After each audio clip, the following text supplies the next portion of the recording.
gestação da criança já há anos, e hoje saiu o resultado, hoje chamaram ela para lá, e infelizmente, o felicidade para ela, mas para a gente foi... né? Então Vai... está como auxiliar, até chegar uma outra professora. E ela não vai poder vir mais? É que é um bebê de 20 dias. Tem que ficar, Ela vai ter a licença maternidade, tem que só ficar que em eu casa, acho que é né? 4 meses, porque como ela vai amamentar, provavelmente não vai ser 6, vai ser 4. E aí depois de 4 vem, aí fica isso, né? Porque daí tipo, acostumou com ela, vai conciliar, vai acostumar com a nova, depois a nova vai sair pra voltar, essa do início, é bem complicado. E a gente ficou triste com essa situação, porque também a professora era muito Acostuma com esse legal. quando pode. Ainda bem que o Pedro tá firme. É, Para as crianças É isso aí. A escola é gostoso, é legal. Dá para aprender as coisas também. Cada dia eu vou pra escola, só vem um desenho aqui. Toda hora que a gente vai ir, começa a subir. Uau! É legal, né? E o bom é que a sala dele é tipo foi a da Esther, é a do prédio de manhã. Então aí tem banheiro na sala, tem uma sala do lado cheia de brinquedo. Aí é ótimo, porque daí fica ali entrosado ali com brinquedo, com tudo. E aí no ano que vem vai a sala normal, como Sim, dos maiores. Com a Esther também foi assim, foi bom, porque o banheiro é lá longe, né? Porque a sala deles é a sala que é fora do colégio. Começaram e fizeram, tem de madeira, dele é de material. E aí tem que sair lá dentro pra ir no banheiro, aí pelo menos é mais prático, né? Pertinho. Isso aí foi bom. Pois é. Bom, estamos juntos mais um pouquinho, né? Aqui na casa do irmão Jason, irmã Patrícia, o irmão Pedro, a irmã Esther, né? Cada um no seu lugar, o Pedro correndo por aí, a Esther no seu estúdio de artes, né? Estamos aqui juntos, o Felipe está ali passando, a Nancy está ali, o Jason, a Patrícia. Bom, vamos fazer um oi, né? Todo mundo, nós estamos sendo gratos a Deus mais uma vez e podemos estar juntos. E bem-vindo a bordo todos, viu, irmãos? Graças a Deus, estamos aqui, graças ao Senhor. Então lá está a irmã Esther fazendo um oi para nós, né? Nas suas obras de arte que ela tem feito. Né, Esther? Acho que já tem várias, né? O Pedro ali também, que começou na escola, é o 3º dia, como ele falou. Muito bem. A irmã Patrícia, o irmão Jason aqui, e a minha amada esposa, a Nancy, está ali, dando aquele oi. Daqui a pouco o Lipe vem aí também dar um oi.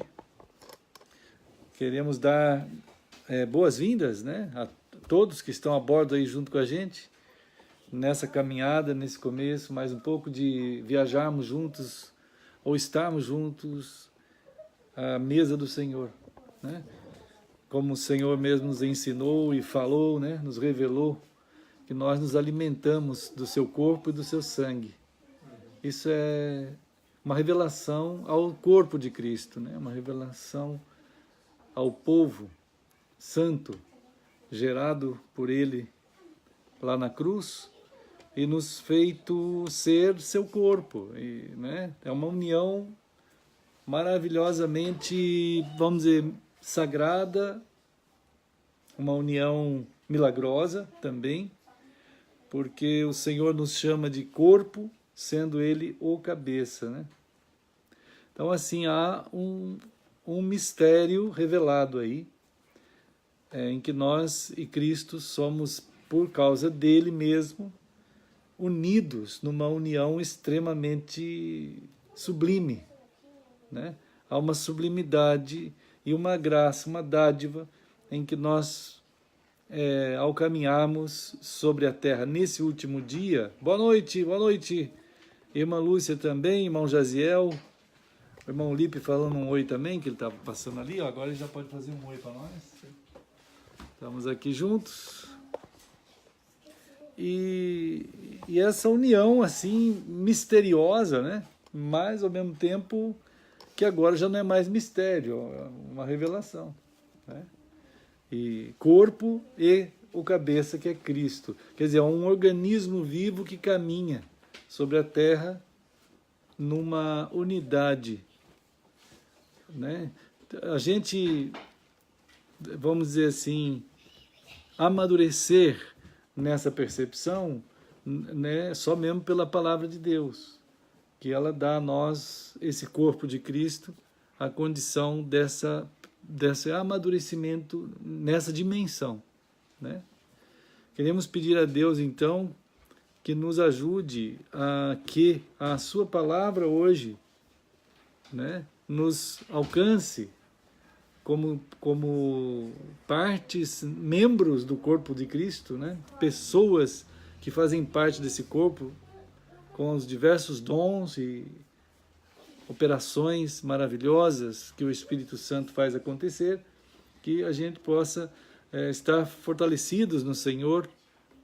Graça e paz, irmã Gemima. Estamos orando por ti, vimos lá a sua foto de recuperação e compartilhamos em casa e entre nós. E estamos pedindo ao Senhor que te abençoe junto com os teus amados aí, né? Então, irmãos queridos, o que nós caminhamos e o que nós vivemos, né, no Senhor nesse último dia é um caminhar distinto demais, né? Um caminhar do corpo de Cristo sobre a terra. O Salmo 1 diz que há outros, vamos dizer assim, outros tipos de organização que se formam na iniquidade, na maldade. Eles vão se unir. É um tipo de carral, mesma palavra, congregação, né? Ou eclesia, né? Chamados à impiedade. Aqueles que são chamados à impiedade também se organizam. Salmo 1 apresenta essa revelação do Senhor, né? E falando nisso, meus irmãos, em relação ao Salmo 1, é importante entender no coração que quando nós vamos nos expor a qualquer palavra de Deus que quer o Senhor nos alcançar pelos salmos, antes de nós estarmos sendo lidos por qualquer outro salmo, desde o 2 até o 150, nós devemos entender no coração que o Salmo 1 foi revelado por Deus como chave para todos os salmos, né? Era assim percebido por todos os hebreus. Antes de ler qualquer salmo, vou ler o 23, vai ler o 23, a pessoa até já sabe, mas tem gente que sabe de cor o Salmo 23. Mas antes de pensar no 23, ele se colocava diante do 1, que no hebraico antigo não é 1, é o salmo chave. Ele é chamado de chave a todos os outros. Então há uma revelação ali no primeiro, chamado por nós de primeiro, Salmo 1, né? De que ele é o que faz você ter a dimensão do, vamos dizer assim, do pano de fundo e de todo o contexto importante para você entender, estar dialogando com o Senhor no que Ele quer falar para nós. Então, o que acontece? O Senhor quer dizer para nós que há uma divisão na humanidade, em duas partes. Uma é a congregação ou os chamados de Deus, os que foram tirados do mundo e feitos filhos de Deus em Cristo, né, no poder da obra de Cristo.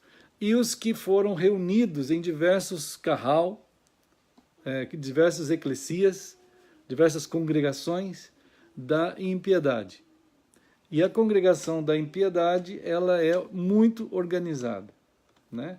Ela se organiza mesmo. E ali naquele desenvolvimento do Salmo 1, você vai ver que vai perdurar a congregação da impiedade, a organização da impiedade, e os grupos, e as eclesias da impiedade, e a congregação da impiedade, até o dia de Cristo, né? E através dessas congregações... Olá, irmã Heloísa, irmão Cláudio, irmão Glaucio, e todos os amados que estão a bordo agora aqui, né? Nós estamos pedindo a Deus que nos abençoe, porque enquanto caminhamos, há um confronto inevitável entre nós, o povo do Senhor, entre o povo do Senhor que Ele nos fez ser, povo dele, filhos gerados por Ele então, né? e toda a impiedade que campeia pelo mundo inteiro, né?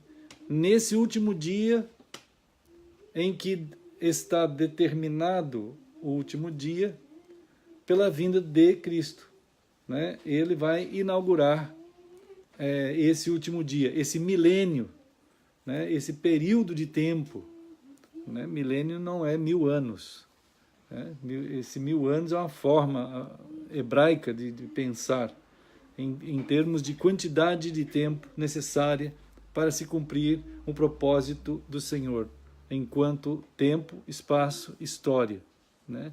E todos esses acontecimentos que acontecem estão revelados em Apocalipse para o nosso bem, para que a gente possa ter um mapa dentro desse campo de batalha, né? Que realmente é uma luta, né? Cada dia é uma luta. Então o Senhor nos deu a revelação, né? E nesse milênio nós vamos reinar com Cristo, como diz Apocalipse também, né? Apocalipse 4, Apocalipse 20, esse reinar com Cristo num ofício sacerdotal, como diz Apocalipse 4, né? Ele nos constituiu de todos os povos, línguas e nações, um povo de sacerdotes, para reinar com Cristo sobre a terra, né? Esse reinado está acontecendo. O reinar com Cristo é o reinar em manifestação do reino de Deus, meus irmãos. O reino de Deus chegou. Marcos 1,14, Marcos 1,15, Jesus diz assim, o reino de Deus está aqui, né? Está aqui, água, está aqui. Foi traduzido por próximo, mas não é a boa palavra. O reino de Deus está aqui, diante de ti, na frente do teu nariz, né? Próximo, essa palavra foi confundida com muita gente pensando em futuro. Não, está próximo, está diante do olhar do teu olho, perto do teu nariz, né? É a palavra assim que ele está dizendo ali, né? Então, o reino de Deus é o povo do reino e o rei do reino, reinando juntos em estar vivendo um tipo de vida gerada por Cristo. Pedimos a Deus mesmo, irmãos, misericórdia, né? Para que nós possamos ser amadurecidos e transformados, né? Conforme o Senhor é. E isso, vamos começar a pensar juntos, vamos nos expor à palavra do Senhor, conforme Romanos 12 diz aqui.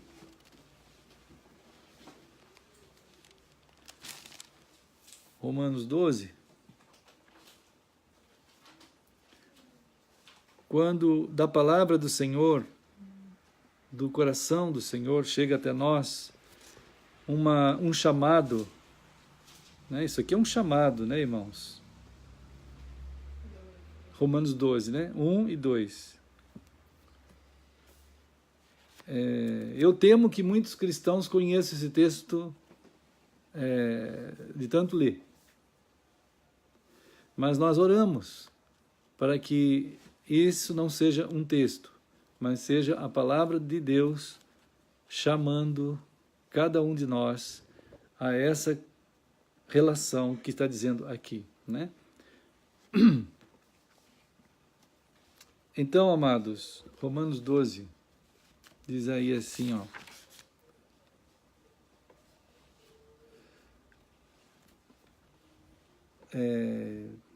Rogo-vos, pois, irmãos, é um chamado, né? Nós estamos diante de um chamado. Pelas misericórdias de Deus, que apresenteis, né? Que apresenteis o vosso corpo em sacrifício vivo. Em sacrifício vivo. Ô, irmão Sérgio, bem-vindo a bordo também, né? Então, notem, irmãos, que a palavra sacrifício vai aparecer aqui, né? É uma palavra preciosíssima em toda a Escritura, desde o início da fundação do mundo ali, né? Ela vai ser utilizada como o ato amoroso que se traduz na entrega. Né? Na entrega. Então nós temos que pensar assim, puxa, o Senhor está me chamando ao mesmo ato amoroso de estar envolvido com a entrega da minha vida. Em João, isso aqui é João 3,16, num certo sentido aplicado a nós também. João 3,16 diz assim, porque Deus amou o mundo de tal maneira. Como é isso? Como que ele amou o mundo de tal maneira? Que deu o seu filho. Aí está o ato de amor, o ato sacrificial. Né? O ato de amor é o ato sacrificial agradável a Deus. Há uma entrega por amor. Então nós devemos clamar ao Senhor e pensar diante do Senhor a mesma forma que o marido ama a sua esposa e se entrega por ela, da mesma forma que a esposa ama seu marido e se entrega por ele, assim Cristo amou os que ele chamou e se entregou por ele. Né? Assim nós também, chamados por Cristo, continuamente nos entregamos por ele. Há um sacrifício. Que tipo de sacrifício é esse? Né? Então o tipo é o mesmo. Diz aqui no versículo 1, sacrifício vivo, santo, agradável a Deus, que é o vosso culto racional. O culto está nisso. O verdadeiro ato de culto é essa entrega. O ato de adoração, né? O ato de estar agradando a Deus, o que é agradável ao Senhor, né? O que é santo ao Senhor. Né? Qual é a verdadeira santidade? Estar nessa relação sacrificial amorosa, de entrega. Né? O ser humano, ele foi revelado isso para ele na criação, que o Senhor fez assim conosco, por nós. Né? O nosso Deus, eterno, Criador, lá em Apocalipse 4, Jesus é apresentado como Criador. Ele fez assim. Ele criou todas as coisas no ato de amar. Sacrificial é assim. Né? E em Apocalipse 5 vai apresentar uma continuidade da obra de Cristo em amar, salvando a gente. Então, entre o Apocalipse 4 e 5, a gente tem Gênesis 3. Porque Gênesis 3 vai mostrar o momento, vai revelar o momento terrivelmente bárbaro, né? Bastante difícil e denso e pesado, né, para o ser humano, né? De toda a origem dos sofrimentos humanos, toda a origem do mal. Né? Então, o ato de salvar é um ato sacrificial de amor, e amor sacrificial, quer dizer, a pessoa entrega por amor ao outro, é um sacrifício por amar. Né? Então, o sacrifício só é verdadeiramente sacrifício quando está o amor envolvido nisso. Né? E então, o ser humano é revelado lá em Gênesis 3, a origem de todo o mal, de toda a desgraça, de toda a maldade, né? Os sofrimentos da humanidade. Né? O homem, depois de Gênesis 3, o ser humano já faz tempo que sofre. Né? Faz tempo que sofre. Mas ele sofre pesadamente e profundamente desde o seu ser profundo, da sua alma, do seu espírito. O ser humano sofre. Né? Ele sofre profundas aflições no seu espírito, no seu psique, né, nas suas vontades. Ele sofre aflições no seu corpo. Né? O ser humano vai sofrendo com inquietações. Quanta gente inquieta? Né? Quanta gente inquieta? Quanta gente aflita? Né? Quanta gente com distúrbios diversos? Uma quantidade absurda de pessoas. Né? Quantas dúvidas espirituais, quantas dúvidas, né? Morais. Então vem dúvidas espirituais, dúvidas morais, dúvidas éticas. Né? toda essa... Oi, Mancatiane, Deus abençoe também. Né? E o ser humano, diante de toda essa bagagem, de todo esse momento terrível de Gênesis 3, ele acaba pavimentando um jeito de caminhar em cima disso daí. Ele acaba pavimentando, né?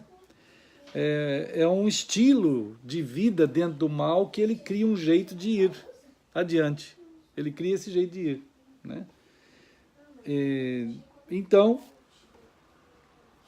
atualiza-se a realidade no coração do ser humano para uma nova realidade, dentro do sofrimento, como se fosse normal, dentro das aflições, dentro das angústias, né? Dentro das calamidades e de tudo que é mal e ruim, ele atualiza a realidade para essa nova neo-realidade em que tudo isso passa para ele a ser normal, né? É assim que vai caminhar a humanidade, numa desgraça, parecendo para ele que tá bom, tá normal isso daí tudo, né? Uma das coisas que são geradas, né? Algo gerado pelo pecado, pela anormalidade do ser humano, por essa situação terrível, é um efeito, como diz lá em Gênesis 3, depois a gente volta para Romanos 12, o efeito que o ser humano carrega até hoje, sempre está carregando isso daí, né? Em Gênesis 3, um dos efeitos que aparece no coração do ser humano, versículo 7, 8, por ali.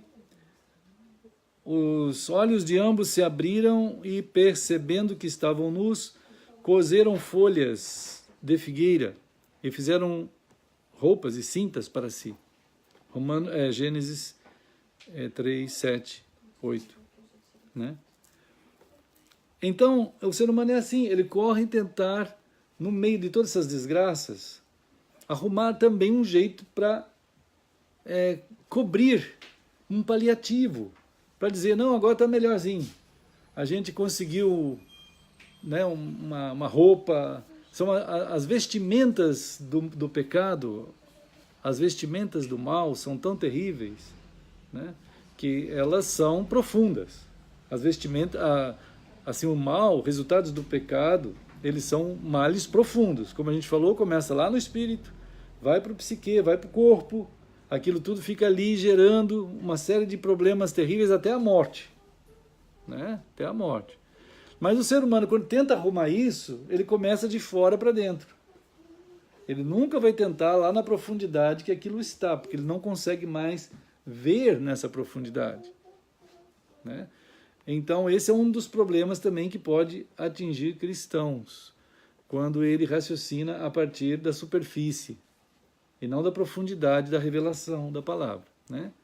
Mas aqui o ser humano correu arrumar umas roupas de folhas, e correu, diz aqui no versículo 8, correram se esconder de Deus. Lá a palavra aqui, ruá, ruá, né, é espírito, em hebraico. No versículo 8, é muito estranho, não é possível essa tradução viração. Viração, tem aí a tradução viração do dia? Né? Não é possível essa tradução, isso é um absurdo total. A palavra que está aí é ruá, né? Ruá é a mesma palavra usada para Espírito de Deus, né? É a mesma palavra para vento. Aqui está falando, quando soprava o vento suave. Aí tá bom, aí ficou muito bom. Aí a tradução ficou perfeita. Porque quando havia uma brisa fresquinha da tarde, né, o Senhor foi lá, né? Algumas pessoas têm pensado que por essa palavra estar aí, possa ter alguma referência ao Espírito Santo de Deus, né? Em algum momento do dia, no momento melhor do dia, quando a presença de Deus, pelo seu Espírito, acontecia, então ele encontrou o ser humano naquela situação tão difícil. E assim é que começa o grande caso de amor de Deus com a gente, né? Em encontrar a gente nas situações mais estranhas, né? Nas situações mais as feridas mais profundas, né? E encontrou eles. E aí então eles correram se esconder mais ainda, tentaram se esconder da presença de Deus, lá no meio das árvores, correram para o meio das árvores. Aí o Senhor, lá no versículo 9, né? Gênesis 3:9, a gente tem a primeira chamada, o primeiro Ek-Kalel, o primeiro Kalel, né? O primeiro Kalel. Então, o primeiro Kalel está aqui. Onde estás? Onde estás? Quem é que está chamando? É Deus, né? É Deus.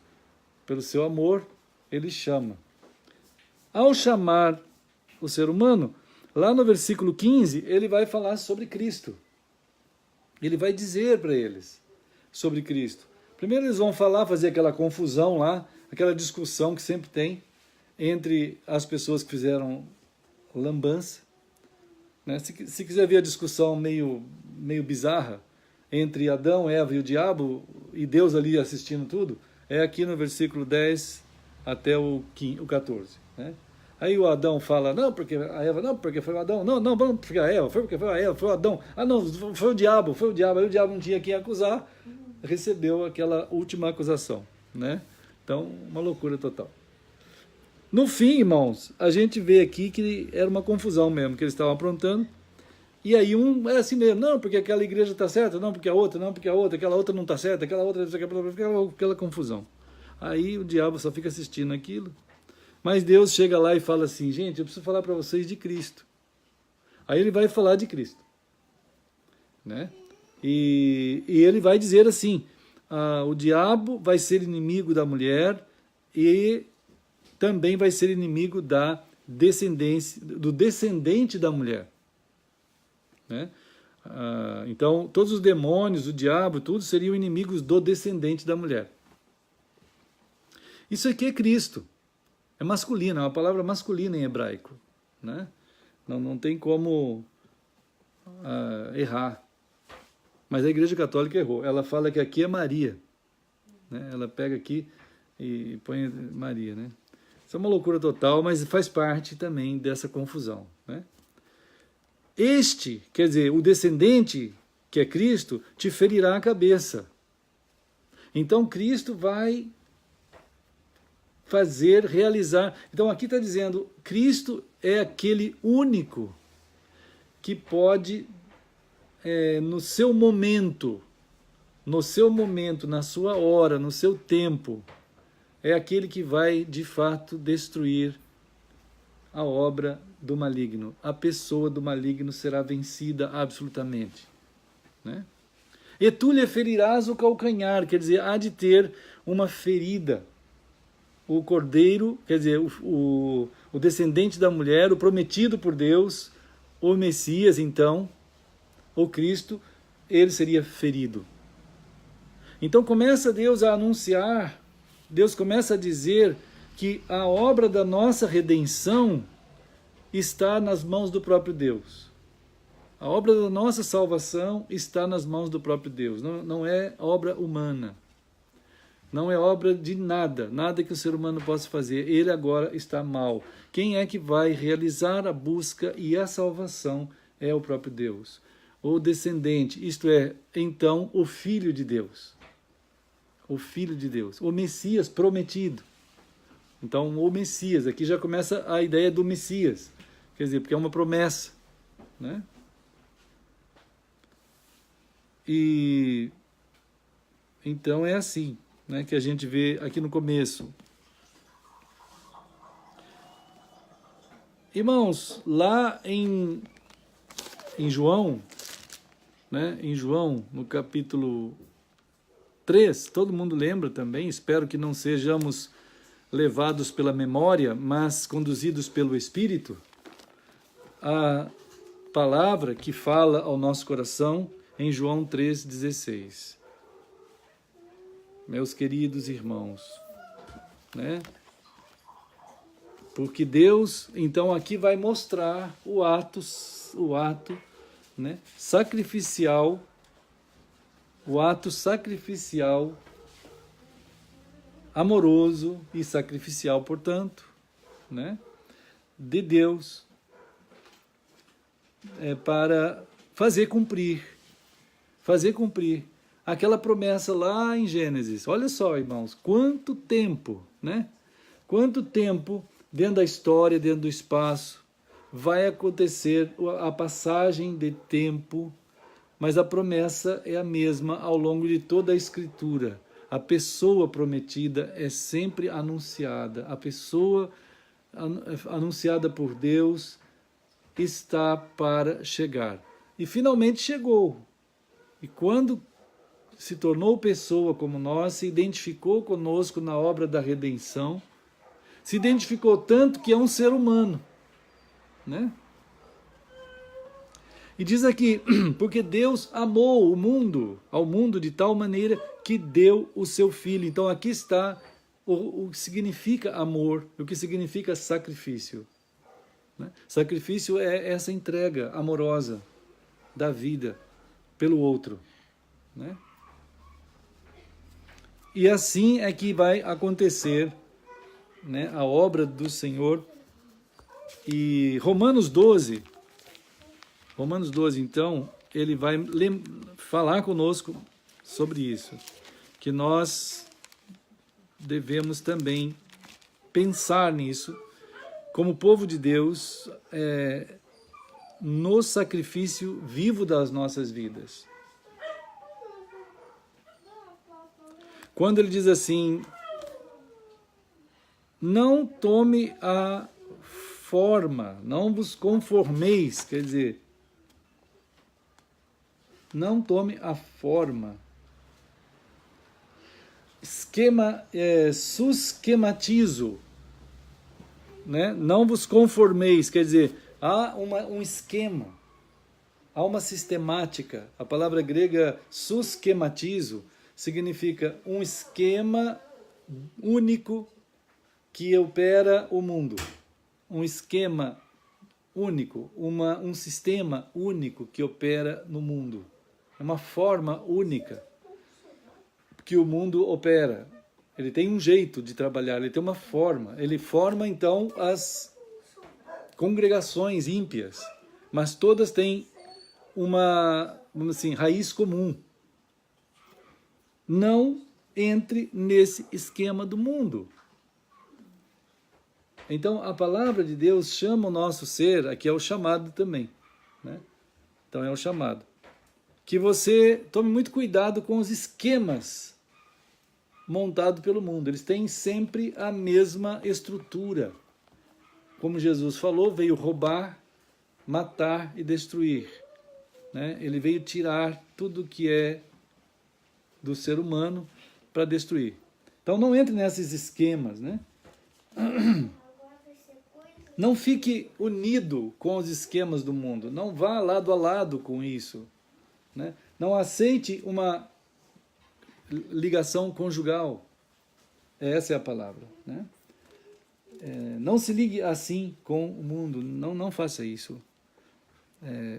Então, há uma chamada, uma vigília, para você observar bem o que tentam envolver você. Igual o Salmo 1. A congregação dos ímpios, ele fica tentando chamar a gente para sentar junto com eles, né? Diz lá, o justo, ele não se assenta na roda dos escarnecedores. Quer dizer, aqueles que não são de Deus, eles têm as suas eclesias, eles têm a sua congregação, as suas organizações, né? Sempre vão ter mesmo, vão ter. E eles vão trabalhar, fomentar a impiedade, quer dizer, aquilo que não é de Deus. A palavra ímpio, né? A anomia. A anomia, quer dizer, fora da palavra de Deus. Então, pensa, então, no nosso coração, pelo sacrifício em amor entregue a nossa vida ao Senhor, nós vamos está sendo amadurecido a formar essa condição de não ser aliciados pelo mundo, nos seus esquemas. Nesse último dia, cheio desses esquemas. Apocalipse 13, como a gente sempre comenta, né? As duas grandes operações globais, na área espiritual e na área administrativa, né? Hoje, ainda vendo uma entrevista com o Jorge Soros, é uma das coisas mais hediondas de ver, a entrevista do Jorge Soros, ele falando, é muito hediondo, né? Porque ele é um dos grandes milionários do mundo, e o repórter perguntava para ele assim, mas você não se importa com aquilo que é imoral naquilo que você faz? Ele falou, não, não tem nada imoral. Está tudo certo, eu estou fazendo um negócio. Se o negócio der certo, eu ganho dinheiro. Se não der certo, eu não ganho dinheiro. Então, precisa dar certo. Se eu não fizer isso, outro vai fazer. Então, se tem coisa imoral ou não acontecendo, isso eu não tenho nada a ver. Eu vou fazer o que tem que fazer. Quer dizer, isso é absolutamente o grande, vamos dizer assim, um dos grandes sustentadores do esquerdismo no mundo, né? Só que a gente fica sabendo mais porque ele está do lado ocidental. Aí ele fala abertamente essas coisas, né? Então, é um dos esquemas satânicos dentro do mundo, né? Gerando na cabeça das pessoas que não tem problema nenhum, porque quando você não tem moral, ou no sentido de bem e de mal, quando você não tem isso, então não importa, é como o nosso esquerdismo, o chamado esquerdismo no Brasil, né? O Brasil, o esquerdismo é uma ideologia. Por isso que o pessoal que é, por exemplo, petista, eles dizem assim, não, mas o Lula não fez nada de errado. É o Jorge Soros. Para o esquerdismo, conforme o Jorge Soros declara, não importa, não tem errado e certo. O que tem é alcançar um objetivo. Se vai morrer tanta gente, não tem problema. Isso não é problema. Se vai morrer, se não vai morrer, aquela pessoa vai morrer um dia.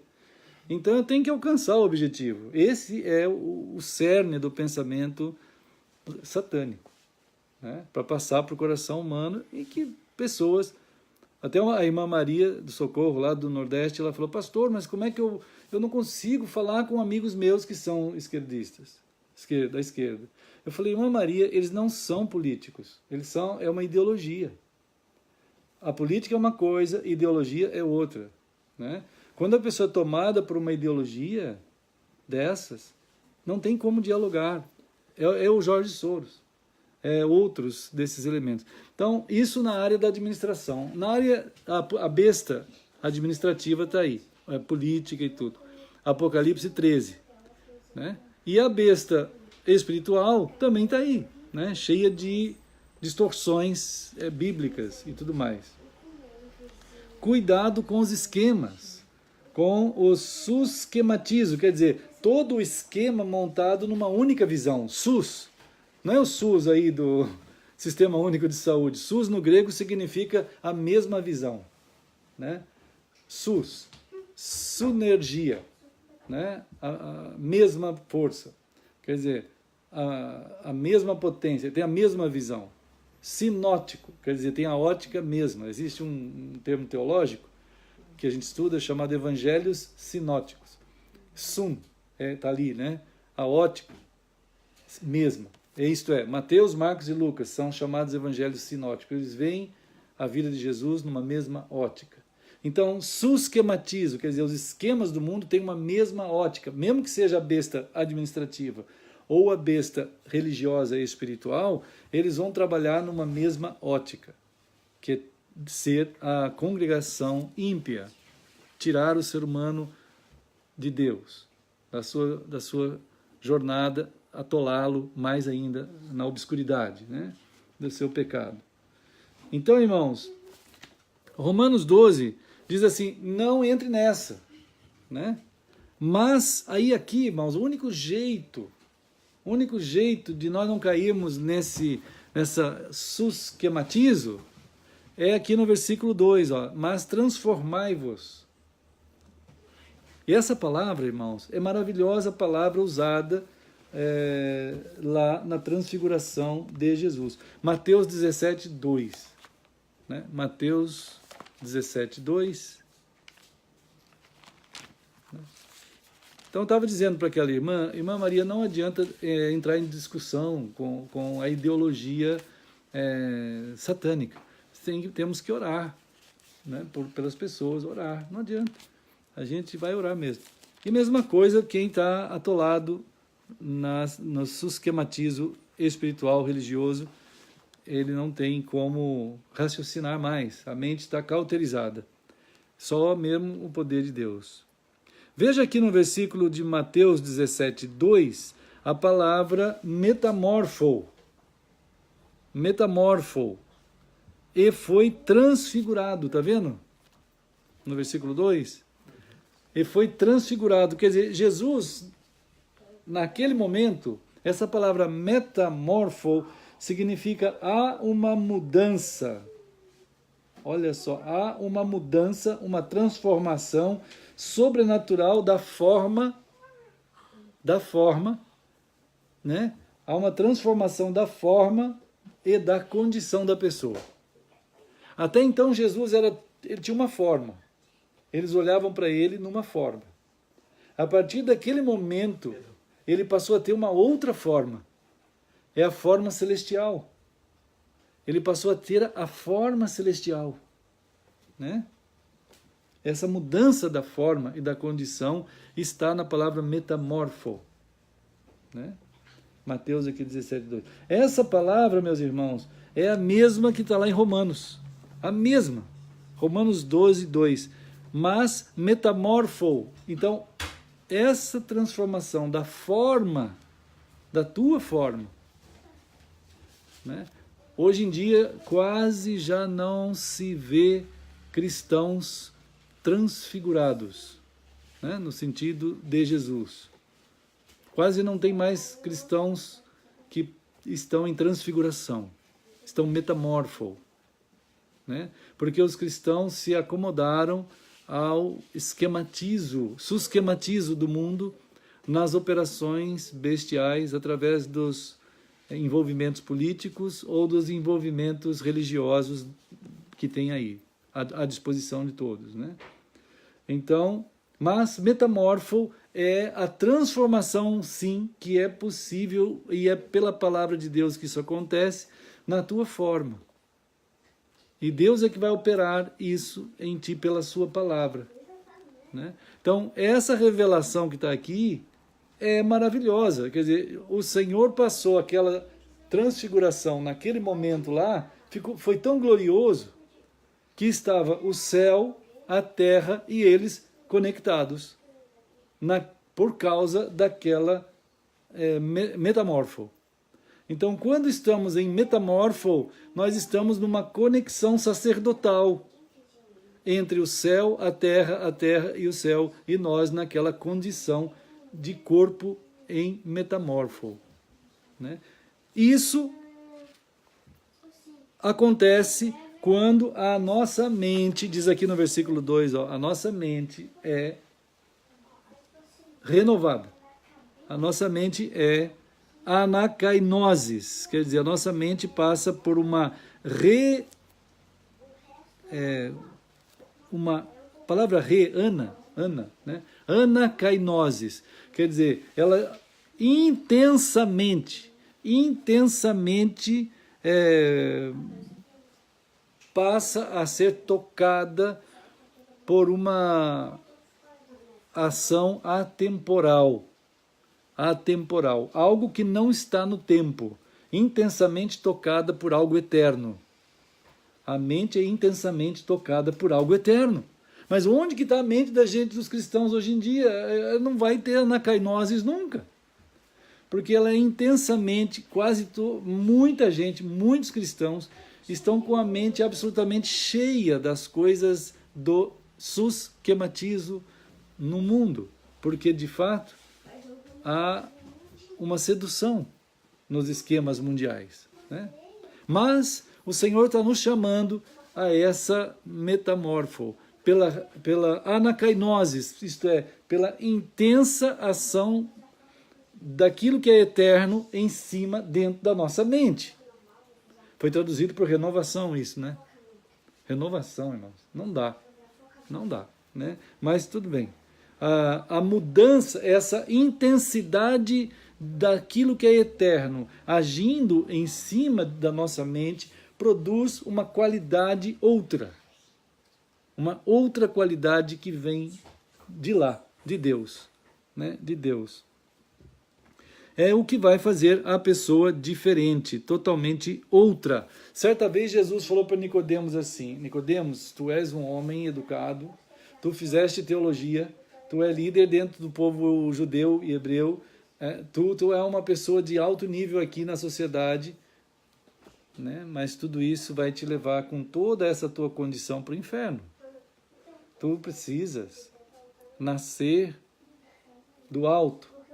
É esse mesmo conceito aqui de anacainoses. Quer dizer, Jesus está levando uma revelação ao Nicodemos de que para entrar, para viver no reino de Deus, só uma mudança nessa dimensão. E nós também estamos sendo alcançados pela palavra a estarmos sendo, vamos dizer, vivendo essa dimensão de intensa ação daquilo que é eterno, das palavras e da presença do Senhor em nossa forma de pensar, né? Então isso vai transformar, vai metamorfar a gente naquela mesma condição que Jesus ficou diante dos discípulos, e daquela mesma condição sacerdotal. Esse é o sacerdote, esse é o povo sacerdotal, né? E então, só assim, diz aqui no versículo 2 ainda, né? Só assim que a gente vai experimentar. Aí tem a palavra telema, né? Telema. Experimentar a vontade de Deus. Muita gente pergunta às vezes para mim assim: olha, pastor, eu queria tanto saber a vontade de Deus. Né? Queria tanto saber a vontade de Deus. Então o pessoal sempre começa assim errado. É igual começar a construir uma casa pelo telhado, né? Ninguém começa uma casa pelo telhado, né? Aqui está dizendo que... Já pensou se fizer um telhado no chão? Então como é que vai colocar a casa embaixo? Faz no chão e depois constrói a casa e volta dentro. Então, tá vendo? Fica mais difícil, né? Pode fazer, mas é mais difícil. Na verdade, não dá. Ninguém faz isso, né? Quando você for construir sua casa, Pedro, não começa pelo telhado. Né? Então, irmãos, aqui a gente vê assim... não, a vontade de Deus, a palavra vontade, significa, olha só, ele está dizendo assim, a palavra é telema. Então, o pessoal lá do tempo de Jesus, do tempo de Paulo, quando eles ouviam a palavra telema, ele tinha na cabeça assim: você vai saber a perfeita determinação de Deus, a perfeita escolha de Deus, o que Deus sabe escolher, você vai também saber escolher, né? O propósito de Deus, telema é propósito também, o propósito de Deus você vai saber, né? Que mais aqui? O decreto de Deus, a volitividade, quer dizer, toda a volitividade é toda a vontade, a ação das nossas vontades, do nosso psique, né? Então, o psique, do jeito de Deus, é um trabalho da telema, quer dizer, dentro de nós, que é essa área que é trabalhada pela anacainoses, pela intensa ação do Eterno em nós, vai produzir uma porta aberta, o portal eterno será aberto para que entre o Rei da Glória. Entrar o Rei da Glória é isso, a telema passa a fazer parte de nosso ser. Todo esse propósito, todo esse decreto, a volitividade, as inclinações, o desejo e o prazer de Deus, tudo vai estar fazendo parte do teu coração, né? Nota isso, né? Então, irmãos, nesses dias em que nós somos chamados a passar o epílogo da história e toda essa dimensão de intensa ação maligna que tem por aí, mas ao mesmo tempo há um chamado a uma ministração santíssima e viver de uma forma amorosa, sacrificial e amorosa, né? Em Cristo. Mas em Cristo significa isso, você perceber que da mesma forma que o sacrifício de Cristo foi feito por nós, em amor, o nosso sacrifício está sendo chamado aqui em amor também. A isso, a cuidar com os esquematizos, os susquematizos do mundo, mas para você entender o que é o esquema mundial, global e ação maligna, você precisa ter a sua mente cheia daquilo que é eterno, do que é de Deus. E isso, então, vai produzir em experiência viva, existencial, esses discernimentos do coração de Deus dentro do teu, né, do nosso. Bom, estava pensando de orar agora sobre isso, da gente estar celebrando o Senhor, para a gente poder pensar sobre essas coisas aqui, né, irmãos? E queria também já chamar os irmãos, até escrevi sobre isso hoje, sobre a celebração da palavra de Jesus, que dá sequência a isso aqui, mas não vai dar tempo. Aí precisaria de mais, pelo menos 1 hora, né, para a gente entrar na palavra tetelestai. Mas ela vem, se Deus permite a gente a pensar assim, no próximo encontro que a gente tiver, né? Mas enquanto isso nós temos palavras do Senhor nos alimentando, né, sobre essa questão de Romanos 12, o ato do chamado desde Gênesis, ali no capítulo 3, né, a revelação do Evangelho de Deus desde Gênesis 3, o ato sacrificial em amor, João 3,16 e então, finalmente, Romanos 12, 1 e 2. Né? E assim irmos amadurecendo nessa relação com o Senhor em vida experiencial todo o tempo, né? Até a chegada no céu. Vamos celebrar então o Senhor, irmão Jaison? Irmãos queridos, vamos orando, né? Vamos orando em nome do Senhor. Deixa eu ver aqui.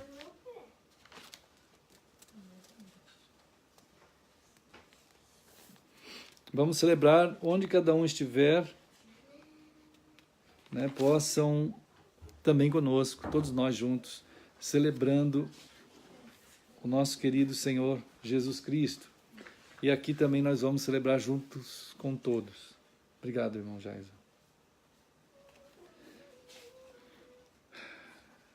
Então, desde antes da fundação do mundo, anunciado o Cordeiro de Deus, até a cruz, né, que nos fez Ele mesmo sermos dele, e agora podemos celebrar essa revelação na pessoa de Cristo, o amor do seu sacrifício, o sacrifício amoroso do Senhor, lá na cruz, né?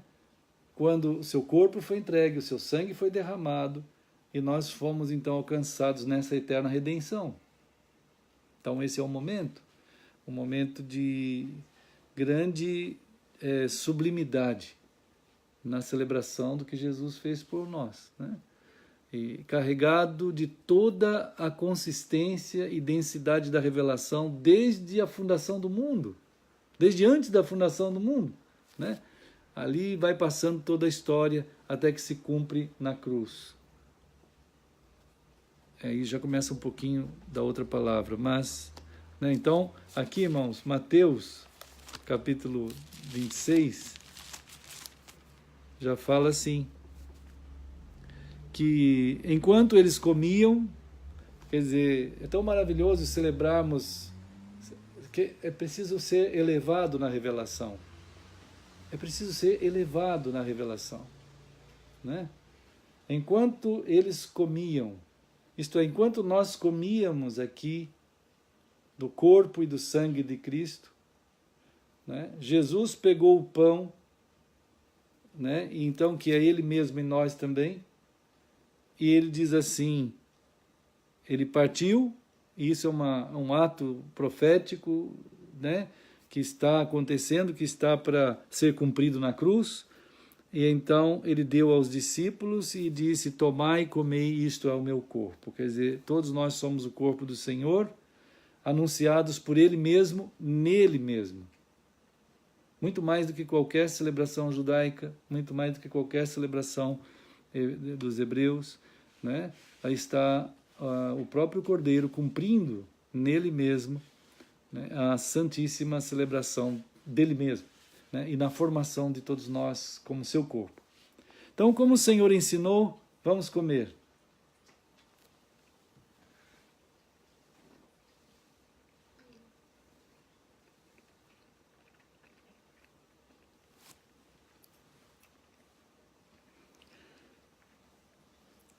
Senhor querido, nós, na nossa simplicidade e singeleza, mas ao mesmo tempo chamados por Ti, e na santidade preciosíssima do Teu chamado, tendo sido formados pela obra tão maravilhosa do Teu sacrifício em amor, lá naquela cruz, nós celebramos e continuaremos sendo o povo celebrante a cada respirar, a cada passo, a cada mover das nossas vidas. Nós sabemos que essa transformação, essa transfiguração, tem o Senhor nos doado a, assim também, apresentarmos o Senhor ao mundo através do Teu corpo, Senhor. Ligados a Ti como cabeça único, nós Te agradecemos por termos podido juntos aqui celebrar assim, em nome de Jesus. Amém. Irmãos, Jesus pegou também o cálice e Ele falou sobre a obra na sua morte, né? A obra de redenção no seu sangue, né? Realmente Ele seria ferido, mas por amor a nós, Ele passaria pela experiência de conduzir a si mesmo na morte, né? Uma vez Jesus disse assim, ninguém pode me matar. Claro que ninguém pode matar a vida. Ele é a vida, como que vai matar a vida? Olha o milagre que vai acontecer na cruz. O milagre de Jesus morrer é um milagre da cruz também, porque ninguém poderia matar Jesus. Ele falou, eu dou a minha vida para depois a retomar. Então, se ele morreu na cruz, não foi por causa de nada além da doação sacrificial dele mesmo, em amor, né? E então isso é celebrado, né? Que é essa oferta amorosa, sacrificial de Cristo por nós, que nos faz ser alcançados na nossa morte, na desgraça. É o companheiro da nossa morte, que chega lá no lugar que nós estávamos mortos e nos abraça e tira a gente da morte, né? Então, meus irmãos, Jesus pegou o cálice, falou isso daí, falou do Novo Testamento, do Testamento agora então nesse sangue derramado, santíssimo, né? A remissão dos pecados e ao mesmo tempo a profecia desse momento que nós agora nos revestimos sacerdotalmente perante o mundo, perante Deus. Esse momento é uma afirmação profética de que nós somos esse povo celebrante. Fazemos assim em nome do Senhor e que um dia Ele irá nos resgatar, levando para o céu. O próximo ato, depois desse, é estarmos entrando no céu, né?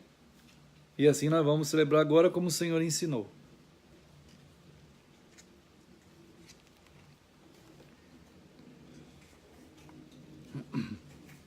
Querido Senhor, o Teu povo em todo lugar, Senhor, espalhado geograficamente, mas unidos pelo Teu sangue santíssimo, pelo Teu corpo santíssimo nós celebramos tudo que o Senhor está nos revelando, ser o Senhor e nós juntos, e toda a profecia contida nessa gloriosa ação do Senhor lá na cruz. Nós somos gratos, ó Pai querido, e entregamos o teu povo em tuas mãos, Senhor, para que cada um seja tocado pelo Senhor naquela forma amorosa como o Senhor tem nos chamado a vivermos à semelhança de Cristo naquela transfiguração, de tal modo que sejamos assim, como o Senhor tem nos dado a saber e revelando ao nosso coração como Tu és e nos chama a ser. Obrigado, Senhor, precisamos muito de Ti. Nós oramos em nome de Jesus. Amém. Meus irmãos, aqui está o Pedro pegando os cálices e os copinhos. Maravilha. Opa! Rápido e rasteiro. Aqui, tá bom. Obrigado, Pedro. Valeu, muito obrigado. Terceiro dia de aula, ele já está mais assim, ó, preparado. Você vê que ele está mais maduro mesmo. Já amadureceu. Tá, muito bem. Tchau, Pedro. Tchau, turminha. Tchau, Esther. Daí. Tchau, irmã Patrícia. Irmão Jason. Irmã Nancy. Meu irmão Felipe. Estamos despedindo de vocês com todo o nosso coração. Um monte de corações, Pedro. Corações. Vamos ver. Cadê?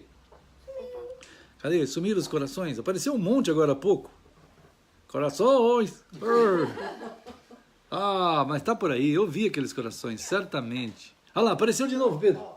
Lá vem, maravilha. Tá bem para vocês, corações aí, em nome de Jesus, né? Saudações mesmo no Senhor. Deus guarde vocês, queridos irmãos.